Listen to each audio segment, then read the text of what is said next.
Do you want to know some signs of you having a toxic relationship with yourself?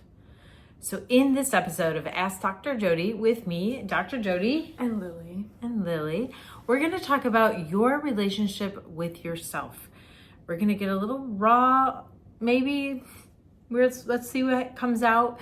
We don't prep too much for these because we really want it to come straight from our heart and talk about what's going on in our life and what we see going on in the world in ways that could help you break the cycle of this toxic relationship that you might have with yourself. And I want you to know, if you have any kind of negative relationship with yourself, it is not you. It is not you. This is a regular human response to our world, because this comes from discourses in our culture to be good enough and smart enough and young enough and pretty enough and perfect enough. That's in all the advertisements, that's on all the magazines, that's in all of the interactions that we have, wondering if we are enough to be included. Let's just start way back where it started. Evolution, right? Everything kind of starts in evolution. All of our behavior, all of our tendencies, it started somewhere biologically. And as humans, we're social beings, and we had to live in a community when we were evolving, because we didn't have the claws, we didn't have the teeth of other predatory animals, and we needed a community to help us hunt, to help protect us, to help us whatever, everything that we did, help us raise our young, because we stay with our babies a lot longer than other species. Okay, so more science than you want to know about. Well, I thought that was because I thought that came first. Like, I thought that we had to raise our babies because we were... Yeah. Well, what happened, what the theory is about that, this is going off a little bit, but I love this stuff so much. And when I studied human behavior, I really looked at this time in evolution. I think because when my kids were little, they were interested in evolution, especially my son. He loved everything about dinosaurs and apes and prehistoric creatures, and we knew all of that stuff. But then I started to realize the connection between our social interactions and our behaviors.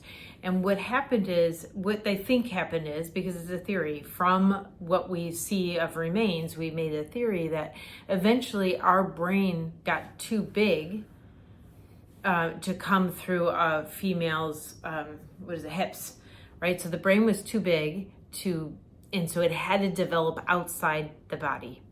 And because the brain had to develop outside the body, because our hips couldn't get bigger if we were standing upright.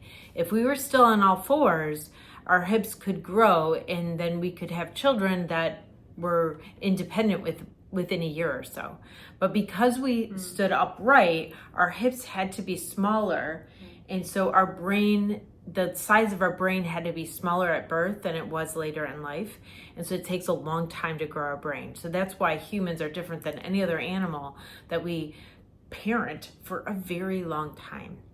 And in fact, our prefrontal cortex doesn't fully develop till like 26. So, sorry, honey, not developed.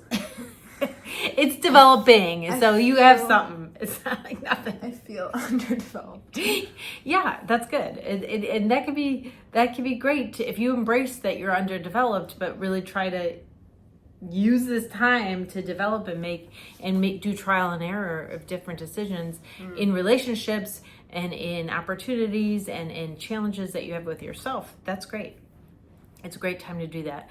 And it's also a precarious time, because when people are young and the importance of belonging and peers are higher, would you say? Probably in middle school, high school, and definitely in your 20s, it's still there.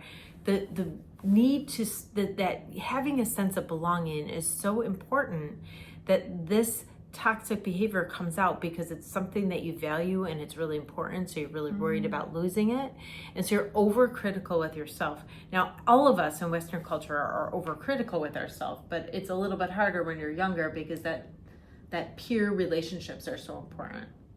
Yeah. How do you feel like when you were in middle school compared to now, compared to high school, compared to now, in terms of that, like, wanting to belong? When you look in retrospect, do you see a difference? Yeah, I mean, there's a different culture in college too. Like, there's not like cool kids or not cool kids. So that, Like there's no clicks. There's not as many clicks. yeah, I mean, it's just so big. So that's like, that also helps. I don't know if it was that or like myself changing, but yeah, in high school I was very aware of like what's cool or what's not.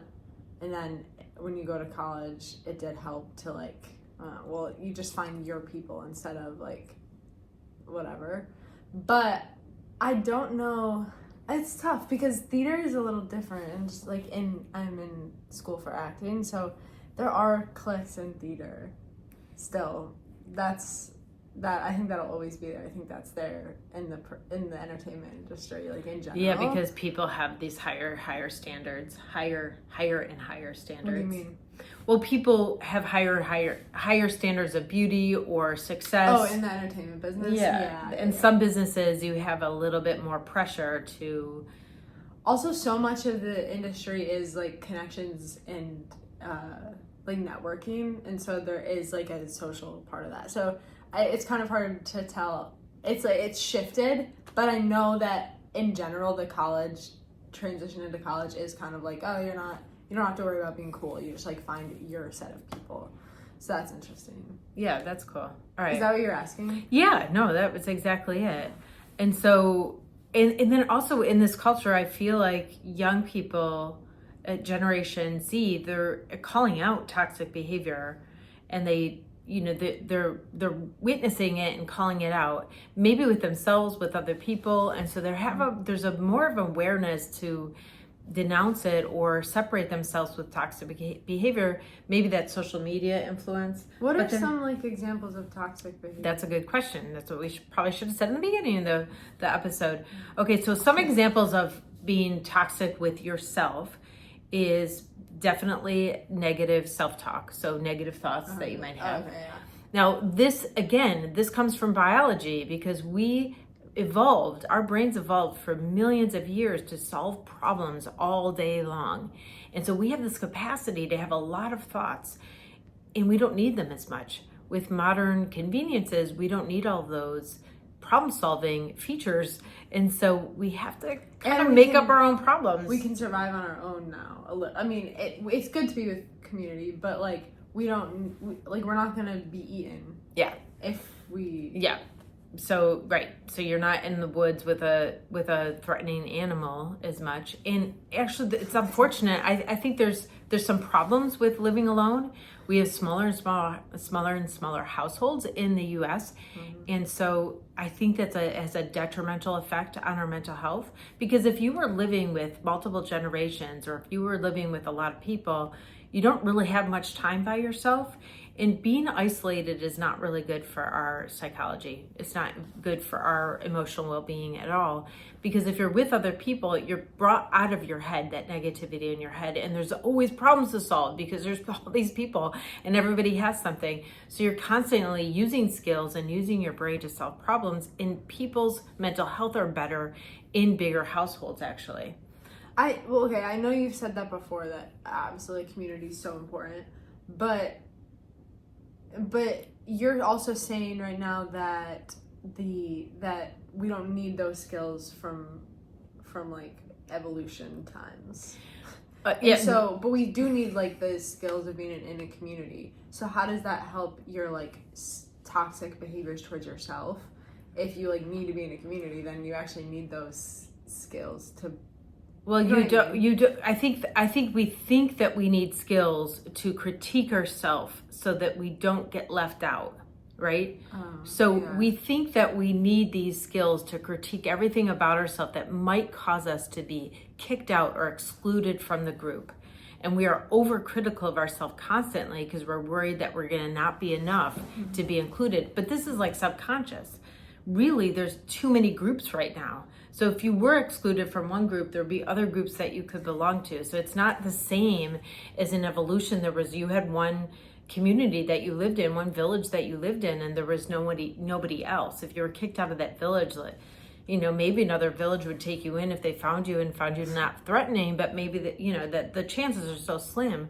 Right now, if you were left out of this clique, there might be another clique you would fit into, or you do have a family that you fit into, or at work you have some people that, like you and respond to you. So we're not in that same situation anymore. So we don't need those skills to constantly be like, oh, am I cool enough? Am I smart enough?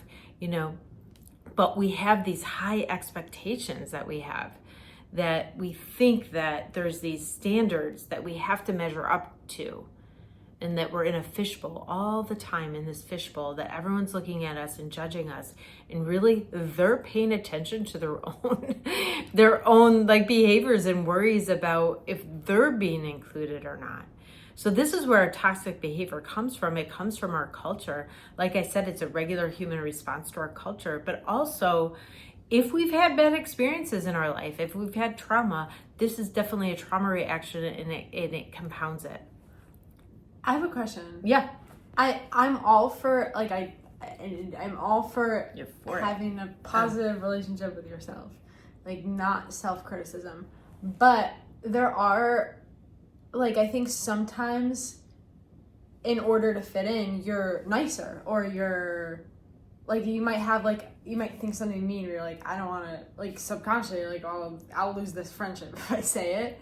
Which is bad. I mean, there's just or you could call that intentional, right? So you could call that intentional. Of course, there's a couple things. Like, we don't want to worry about what everyone else thinks about us if it's about negativity and critiquing. It's like, stop worrying about what everyone else thinks about you. But you also are responsible for how you behave in the field, like how you affect other people. So you're not like, I don't care what anyone thinks. I can be mean and I don't care what people think. That's totally different. You don't care what anyone thinks if they're critiquing or being negative or judging you. If you were mean to people and they thought you were mean, that's a totally different situation. Is it though? Okay, I get what you're saying. I'm just playing devil's advocate. Okay. If you're at like a Starbucks and you're like having a really bad day, and the barista's maybe like messing up the order, like she's having a bad day too, he or she. Or they them. And then they like mess up the order and they're maybe like a little rude to you. I might in my head be really frustrated, but also to preserve this person, also to not embarrass myself, I'm not going to make a scene. And that's good. I think that is good. Yeah, that means you have good impulse control. But that's good impulse control. That is an executive part skill. Part of that is also, I don't want to embarrass myself too. Like, that's embarrassing and it's rude. There's two parts of it. And so, like, how would I distinguish? I don't even know. This is not it's such a good thing. I know, it's such a good thing. So why criticize it, I guess. But, like, how do I distinguish, like, that sort of, like, knowledge of, like, you need some social awareness. I mean, yeah, you need some social awareness to, like, make sure everyone feels good all the time. But how do I distinguish that from, like, people pleasing? From, like, people pleasing. Okay, so I don't know if it's, I think there's a line, right? Because if you're people pleasing, you're putting them in priority in front of you, right? So you're pleasing them and sacrificing something for yourself to please them. But if you were in a coffee shop and somebody was messing up and you overrode that impulse to be a jerk, that's good impulse control. And yes, you would embarrass that's a consequence of bad impulse control, that you'd embarrass yourself. Yeah. And also a consequence of bad impulse control, that you hurt somebody else. Yeah. Right? So both of those things are good. But if you're like, okay, then what is a people pleasing? I guess if you went to a coffee shop and they really messed up your order and they gave you something that is completely different than what you ordered, and you just drink it anyway, instead of saying, hey, yeah, you're right, sorry, this is not what I ordered, can you remake it? And they'll remake it for you. But a people pleaser would be like afraid to do that because they're like, I don't want to embarrass myself. But that assertiveness doesn't have to be embarrassing. Yeah, right? You could be kind about it and give feedback. And if you were nice about it, they probably would be nice back. And probably, you never know what someone's going through, and if they're having a bad day, they could be a jerk, but they'd probably be like, oh, sorry about that, I'll make you a new one, and be like, oh, no problem. And it's like a nice exchange. You actually both leave that exchange feeling better. even though it's fixed. I think I am a people pleaser. I think that question Give me some just examples. reveals- Yeah. Because You wouldn't. because I just like related that to like and speaking up a little bit to being, but I don't know, examples. I think I'm getting better. Yeah, I think you are too. And sometimes when you're younger and you're dealing with adults, it's hard to stand up for yourself and say, this is what I need or this is what I want. Sometimes that's a skill that you need to build, that assertiveness to say, ask for what you need. And this is okay to ask for what you need. Not asking for what you need or not asking for help is a toxic behavior with yourself. It's like you are not worthy of asking, or you're going to bother somebody if you ask. So those are definitely toxic behaviors with yourself. And those are things you have to break out of because there's nothing for you there, right? Asking for help allows that other person to help you or participate in your life, and you bond and get closer in those kind of relationships. Yes, it makes you vulnerable, but that vulnerability, when you're not in danger, like vulnerability is safe if you're safe. Vulnerability is only dangerous if there's danger around. When you're vulnerable and you're safe in a relationship, it builds that relationship. It makes you feel closer. It makes you feel more connected. You're needed, they're needed. I mean, this is what being human's all about, is having these great relationships. So, okay, so let's go back to other toxic examples. Examples of being toxic with yourself. We said negative thoughts, constant self-criticism, like having that deficit mentality and constantly looking at what you're inadequate about or unable to do, what you're deficit in. That is for sure. Feeling unworthy, so feeling like you're not worthy of somebody. And sometimes that has you stay in relationships with people who are mean to you far beyond where you should be staying in those relationships. I don't mean to say should as in judgmental, because we do what we do in our own time, and sometimes getting out of a relationship after a few months is fast. We're not going to judge the time in that. Okay, so if I was afraid that people heard me say you should get out of them as a judgment, that they're a fool for staying in a relationship like that. But sometimes you're in a relationship and you're kind of caught off guard, and somebody has brought you in slowly and you didn't realize it, and you're in it by the time you realize what's going on, and you've made excuses for a while, or they've gaslighted you and made you think it was you, and finally you kind of realize and you get out of it. It's like, how'd you do that so fast? Really they need that confidence to know that was fast, instead of beating themselves up that they stayed in it longer than they should. So I just was correcting the fact that I use the word should. It always is judgment. Yeah. Okay, so when I talk, I said this last week in my episode, but when I talk, I hear how people might misinterpret it, and then I have to put the caveat in. So it's my life. Okay, so you prioritize others' needs over yours, which could be people pleasing. You don't say no. You don't have good boundaries, right? You back. If somebody pushes your boundaries, you back right up. You don't keep them strong. I have tons of videos on boundaries. If this is an issue for you, I'll link to them. Let's see. I think it'll be this corner. We see a mirror when we're watching ourselves take it. But I know it's the top right corner, but I think this is mirror view. Anyway, live video. Okay, so constant busyness could be a toxic behavior. If you're afraid of stopping because you think that if you rest, you feel guilty about it, or you feel like you shouldn't rest, or you have judgment of yourself about it. So what if you're happier when you're busy? That's different. That's why I explained it a little bit. But busyness universally is not a problem. It could be you're in the flow and you love it and you just enjoy it, and that brings you alive. We need to charge ourselves up. So busyness is good. But what if I also feel guilty when I'm not doing anything, and then I'm happier when I'm busy? I think that goes into intention. It is something that you have to play with, right? Yeah. We've talked about this so many times, and it's like when you rest, if you consciously decide to rest, and then it's productive and you actually get to benefit from that rest.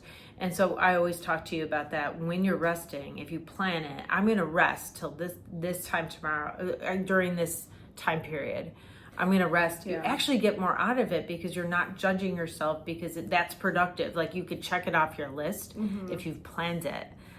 So that's really Or like good. Instead of going on TikTok as a procrastination, like just watch a movie and then like not be like, this is a procrastination. Just be like, I'm watching a movie. Yeah. And then work you plan after. it. Yeah. You'd be like, I'm going to watch a movie this morning. I had a really busy week. I'm going to sleep in and stay in bed late on Saturday because I have nothing responsible that I have to do today. So I'm going to watch a movie. I've been wanting to watch this movie for a while. And then when you're done with the movie, say it's noon or 2:00 or something, and you're done and you feel like, I rested, you don't feel guilty about it because it was planned. But sometimes there's people who feel unworthy if this is also a trauma reaction. They feel unworthy if they're still, right? If they are not doing anything, they feel like they're not worthy. And they have to keep overperforming in order to feel worthy. That's really an inherent unworthiness issue, which is a toxic relationship with yourself. I see. The last couple that I'll mention is procrastination. Could be a toxic relationship with yourself because you're afraid of, it's possible that you're afraid of failing, and so you don't want to start because you don't want to do that, or you're afraid that you can't, or it'll be really hard. So you're like losing faith in yourself and you don't trust yourself very much. Sometimes that initiates procrastination. There could be other reasons, so this is not all procrastination, but a lot of procrastination is a toxic relationship with yourself. We talked about staying in an abusive. I'm looking at my notes here. Sometimes when you have the fear of the other shoe dropping. Anybody have that? I don't know what that is. The fear of the other shoe dropping? You never heard that? Like, when things are going good, people are afraid that it's going to all fall apart at one point. Yeah. And so there's a saying, it's like, I'm really afraid the other shoe's going to drop. You never heard that saying? I guess not. Oh, okay, I'm old. I'm old. My clients still use it. I just not know.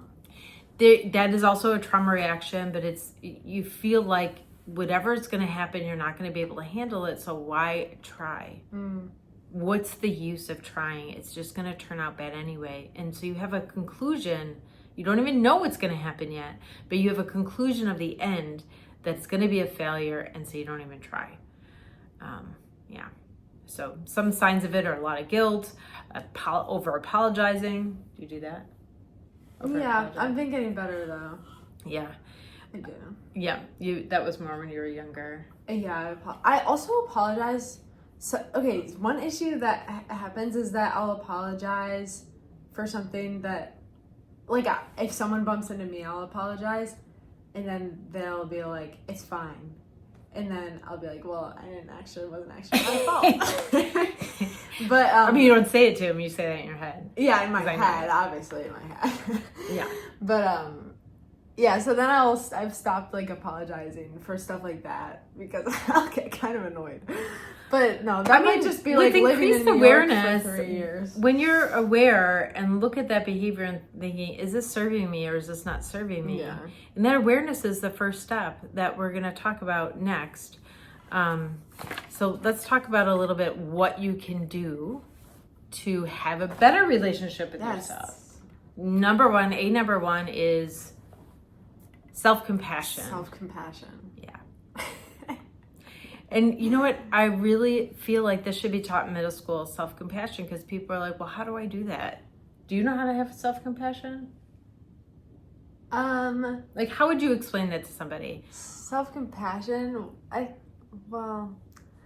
think it's just like giving yourself grace for things. Oh, it's so beautiful. I love that. Oh, thanks. Giving yourself grace for things that you do, like everything that you do. And like, when you mess up, I think self-compassion is like how you move on from a mess up. Yeah. Or it doesn't even have to be a mess up, just like something, like if you procrastinated, instead of calling it a mess up, it's just like, well, I didn't do exactly what I wanted to do today. But if you don't have like self-compassion, a self-kindness. Yeah, self-kindness. If you don't have that, then you're going to do it again the next day. Okay, so how I usually describe it to people is, that's great, is whenever you feel, anything that you feel at all, you say, I understand. I understand why I feel that way. So it's a bit of self-validation. because it's an understanding, because most things we feel, it's totally understandable. But when we feel them and they're negative, we're like, oh, am I overreacting? Am I okay? Like, what's going to happen? That you get really worried about it. So there's all this attachment to all of our feelings. And right away, it attaches on. We worry about having those feelings and how long they're going to last and if we're going to be able to handle it. We worry about if we're overreacting or reacting wrong or whatever, or making stuff up. We worry about all this stuff when we have a reaction. But if we could cut that all out and we just, whatever we felt, we just had compassion and we thought, oh, that makes sense to be heard about that. Immediately, you are unattached to it. Yes, you still feel it, but you're unattached to all of these stories about it, and you're able to then take a step back and really decide intentionally what you could do about it. You can't do that without self-compassion, right? Mm-hmm. Without that validation, you attach to stuff because you're defending it, and then you're criticizing yourself about it and defending it, and then you're worried about it, and then you're judging it, and there's all of this stuff that happens when you have a negative feeling. But if you had compassion for that feeling, none of that happens. You just feel it, you understand it, you're kind to yourself, then you could take a step back. And when you take a step back, your nervous system relaxes. You know, you're not having a huge reaction anymore. You calm right down. So that self-compassion is really important. When you have that self-compassion, you don't have all that judgment that is causing that toxic relationship. Then you have to analyze all these things. All of these stories that you tell that go along with that feeling, all of that is contributing to a toxic relationship with yourself. And when you have self-compassion, it goes away. So it feels so good. It like really shifts completely. Then we were talking about self-kindness. So the second way to start to decrease these toxic relationships with yourself is to be kind. And that's more what Lily was talking about, is like having grace with yourself. I love that. Just being gentle. Like, we're human. We make mistakes. They're not catastrophic most of the time. You know, 99.99999% of the time, our mistakes are adjustable and fine, and they're not horrible. And so we could really be kind, and we actually learn from them, right? So they're good for us in a lot of ways, if you think about it that way. Like, I did a blog post like forever ago, like, I don't know, like 15 years ago, that was about, I make so many mistakes. I learned so much from mistakes. I'm going to make more of them. That was the title of the blog post. It did really well. People like that. Like, I make mistakes and then I fix them. So people are so afraid to make mistakes that they don't start. And I do a lot of things and I make a lot of mistakes and I fix them before somebody does less things. You know what I mean? Because I don't have that high judgment or that high expectation that I'm not going to make mistakes.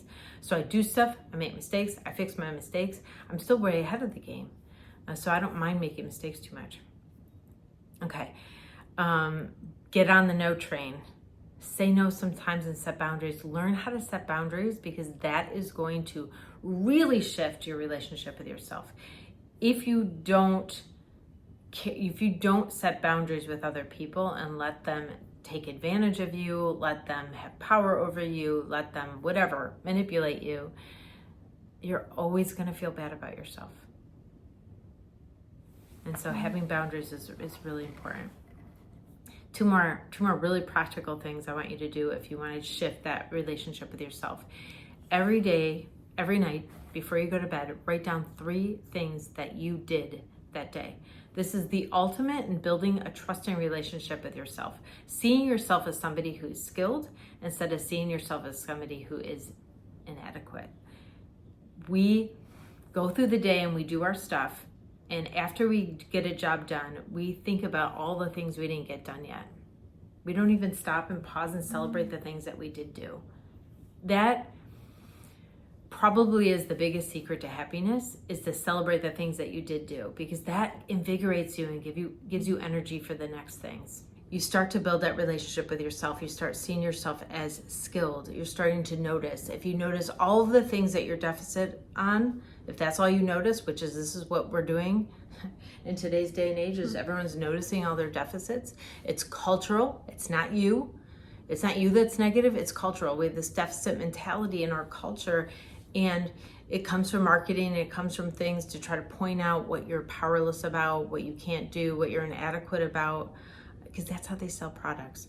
So this is why we have this deficit mentality. So you're not the problem, but you can override it by doing this exercise. I love this exercise.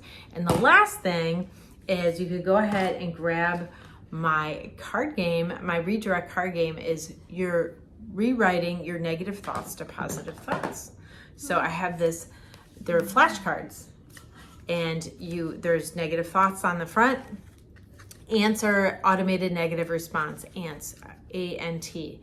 And so that there's a little ant on here, and there's a negative thought like, I annoy that teacher. They have a truth status in our mind, these negative thoughts. We think that they're true, and they're not true. They're just an idea. And so this game helps you think about what species of ant it is that helps you really separate from that thought and start to deconstruct the truth of it.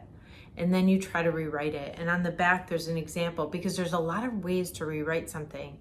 This is going to build skills in brainstorming and trying to see things from different angles and different perspectives. And then, and because there's a lot of different ways you could rewrite this negative thought. What's the point? I'll fail anyway. So what's the point? I'll fail anyway. And so people have to think of what species of ant this is. This is like, concluding failure ant. And then you rewrite it and think about all different ways you could think about that. And there are a lot of different ways. So this is an example. If you get really stuck, there's an example on the back.